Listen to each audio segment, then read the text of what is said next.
Hello everybody, welcome back to my another blog. तो ये हम सबके चेहरे पे खुशी देख रहे हो क्योंकि आज हम दीपक भैया के यहाँ जा रहे हैं। पर हाँ, घर से बाहर निकलते ये धूप ने तो हमारी सारी एक्साइटमेंट पे पानी फेर दी। और ये है गोमो का ओवर ब्रिज, जिससे बने हुए 4 से 5 साल हो रहे होंगे, उससे ज़्यादा नहीं। और ये मेरा इस ओवर ब्रिज पर दूसरा ट्रैवल है। और आप अगर यहाँ से उधर सीधी जाओगे तो गोमो स्टेशन चले जाओगे, पर आज हमें उधर जाना नहीं था तो हम अपने रूट पे चलते हैं। और यहाँ से आगे जा कर के आज़ाद नगर पे ये है मंडल भैया का पेट्रोल पंप, जहाँ पे हमने पेट्रोल डलवाया। और ये उनके स्टाफ जो बिल्कुल भुलक्कड़, हमारा पैसा लेकर के रिटर्न करना तो भूल ही गए थे। फिर आज आगे जा कर के हम फ्रूट्स लिए, क्योंकि यहाँ से हमें पहले अपने नानी घर जाना है, वहाँ से अपने छोटे भाई को पिक करना है। और ये मेरा भाई जो पहले टेस्ट करके देख रहे हैं। फिर हमने यहाँ से ग्रैप्स लिया और गर्मी बहुत ही ज़्यादा थी तो इसलिए हमने माज़ा भी ले लिया। और अब यहाँ से चलते हैं पहले हम नानी के यहाँ, फिर वहाँ से अपने भाई को पिक करेंगे, उसके बाद दीपक भैया के यहाँ जाएंगे। और रास्ते में मिला हमें ये स्टेशन, जो पता नहीं कौन सा स्टेशन था। अगर आपको पता है तो आप ज़रूर बताइएगा, क्योंकि कोई नेम प्लेट था ही नहीं। और आप में से ऐसी जगह पे कौन कौन अपनी आवाज़ें निकालते हो? मैं भी निकालती हूँ, पर हाँ, आज मुझे बहुत डर लग रहा था क्योंकि पूरे रास्ते एकदम सन्नाटा, ना कोई गाड़ी, ना कोई आदमी, ना कोई घर, कुछ भी नहीं। और यहाँ हमें बहुत सारी मोड़नियाँ दिखी थी। हम वापस आए भी लौट करके वीडियो लेने, तब तक सारी डर से भाग चुकी थी। पर कोई नहीं, हम आगे चलते हैं। और कुछ देर के ट्रैवल के बाद हम नानी के यहाँ पहुँच गए। और ये है मेरे मास्टर नाना का घर, ये प्रकाश मामा का घर, और ये दिनेश मामा का घर, ये मधु मौसी का घर, और ये है मेरी नानी का घर। और हमारे नानी के यहाँ किसी को भी भनक नहीं थी कि हम आने वाले हैं, मतलब हमने किसी को बताया ही नहीं था। बस विकास को फ़ोन करके कहा था कि तू तैयार रहना, पर ये रेडी भी नहीं। और सब कहाँ है रे? और किसी को पता था नहीं, और इतना धूप, तो सब सोए हुए थे घर में। देख रहे हो कैसे सोए हैं, एक ही बेड पे 4-5। और इन लोगों को तो पता ही नहीं कि हम आ भी चुके हैं। अब उठ भी जाओ।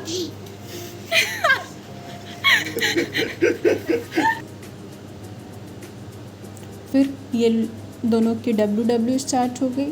शायद इसका कुछ सामान चोरी करके ये छोटू खा गया था, तो इसलिए ये लोग दोनों लड़ रहे थे और हम लोग उस लड़ाई पे घी डाल रहे थे। तो मज़े लो आप लोग। मज़े तो हमने भी खूब लिया था। फिर हम सब ने माजा पिया और उसके बाद हम सबसे मिले।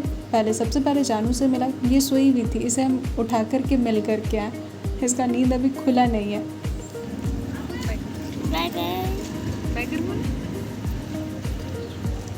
नानी का तबीयत खराब है। नानी का तबीयत खराब है, तो अभी हम सबको बाय करते हैं, नानी को भी बाय करते हैं और चलते हैं दीपक भैया के यहाँ। और हमें रास्ते में दिखा ये घर, जिसके ऊपर पहले से ये हेलीकॉप्टर लैंड किया हुआ था। मतलब सच में ये बहुत अच्छा लग रहा था देखने में। और फिर हमने ये पुल पार करके मेन रोड पे आया। ये भी शायद कोई हाईवे है, मुझे हाईवे का नंबर याद नहीं। फिर हम यहाँ आए, जो कि ये दामोदर ब्रिज के तरफ जाता है, और दामोदर ब्रिज के दोनों तरफ चेकिंग लगा हुआ था। तो यहाँ से हमने दूसरे तरफ का रोड चेंज किया, और आगे के लिए तो इस रोड पे ही चेकिंग था, तो इसलिए हमने पुल ही चेंज कर लिया। और इस पुल से आप नज़ारा, मतलब व्यू तो आपको बहुत ही अच्छा मिलेगा। पर हाँ, ये पुल बहुत ही डेंजरस है। मतलब आपकी थोड़ी सी भी अगर बैलेंस इधर उधर होती है तो सीधे नीचे। कोई भी सेफ्टी नाम की चीज़ नहीं थी इस पुल पे, क्योंकि ये पुराना था, बहुत ही पुराना। फिर इस पुल से निकल करके टोल गेट होते हुए हम बोकारो पे एंटर कर गए। और ये आ गए हम बोकारो चास। व्यू देख रहे हो, सच में बहुत ही अच्छी है। और ये तालाब का नाम मुझे नहीं पता, पर हम जब भी आते हैं इसे ज़रूर देखते हैं। और अगर आप बरसात के टाइम पे आओगे तो आपको रोड पे भी पानी मिलेगा। अभी गर्मी है तो तालाब सूख गई है। और ये आगे मोड़, शायद इसका नाम मुझे अच्छे से नहीं पता, याद ही नहीं है। और ये है चास का बड़ा गुरुद्वारा, जो सच में बहुत ही अच्छी थी। फिर हम आगे बढ़ते हुए आ गए ITI मोड़, और यहाँ उतर के हमने मिठाइयाँ ली। हमने ये वाली बर्फ़ी ली थी। और फिर दीपक भैया की दादी के लिए हमने आलू चॉप लिया, क्योंकि उनको बहुत ही पसंद है। और मेरा भाई रोड के उस पार से फ्रूट्स लेकर के आ रहा है और यहाँ बगल में ही हमारी एक आंटी रहती है, मतलब रिश्तेदार। तो हम उनके यहाँ गए, पर हमसे उनकी अच्छी जान पहचान थी नहीं, तो हम बस ऐसे ही सुन रहे थे।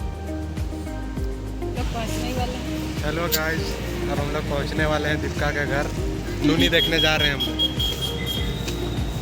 और फिर हम सारी सामान ले करके चलते हैं घर की तरफ।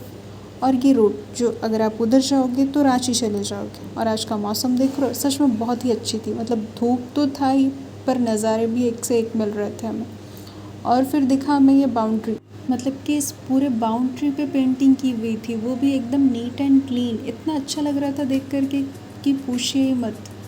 और अब बस हम दीपक भैया के यहाँ पहुँचने ही वाले थे। यहाँ से हम मेन रोड छोड़ करके इधर अंदर चले जाएंगे। और यहाँ से भैया का घर लगभग शायद 1 से 1.5 किलोमीटर होगा। हाँ, बस इतना ही होगा, या फिर इससे कुछ कम ज़्यादा हो सकता है। मेरी कैलकुलेशन थोड़ी ख़राब है।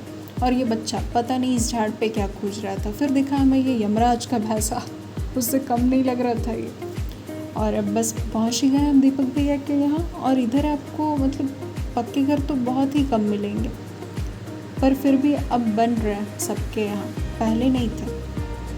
और बस पहुँच गए हम भैया के घर। भैया हमें देख करके कुछ ज़्यादा ही खुश हो रहे थे, और इनकी खुशी तो कुछ और ही है जिस खुशी पे हम शामिल होने आए थे। तो ये है हमारे मेन मोटिव यहाँ आने का। तो बस इससे ही मिलने के लिए आए थे हम। तो ये हमारे घर न्यू मेहमान आई हुई है, जो बिल्कुल भैया की कॉपी है। और शक्ल से तो कॉपी है ही, मतलब पूरा कॉपी है। कुमकरण भी एकदम भैया के जैसी है। हमने इसे कितना उठाया, कितना परेशान किया, पर मजाल है कि ये उठ जाए, एकदम भी नहीं। और ये भैया, भाभी और यहाँ इनकी दादी बैठी हुई है जो 90+ है। इन्हें अच्छे से सुनाई भी नहीं दे पूरा रहा खुश था। है ना नूनी आलो तो?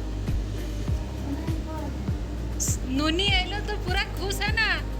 हाँ, आलू चॉप खाबे, आलू चॉप खाबे?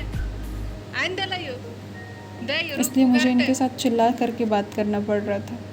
फिर हमने ड्रेस चेंज करके छत पे गए हम। और यहाँ जाने के बाद हमने नाश्ता किया। और ये रचना, मतलब सच में ये पी करके तो बहुत ही ज़्यादा कूल फील हो रहा था। और भूख भी बहुत तेज़ लगी हुई थी, तो मैं भी नाश्ता की। और उसके बाद दिखे मुझे ये भेड़, जो बहुत ही गंदे लग रहे थे। और ये नज़ारा सच में बहुत ही अच्छा था। सच में आज का शाम तो पूछिए ही मत, बहुत ही अच्छी थी। फिर हम नीचे आकर के फिर से बाबू के साथ खेलें। So thank you for watching my video and please do like and subscribe my channel.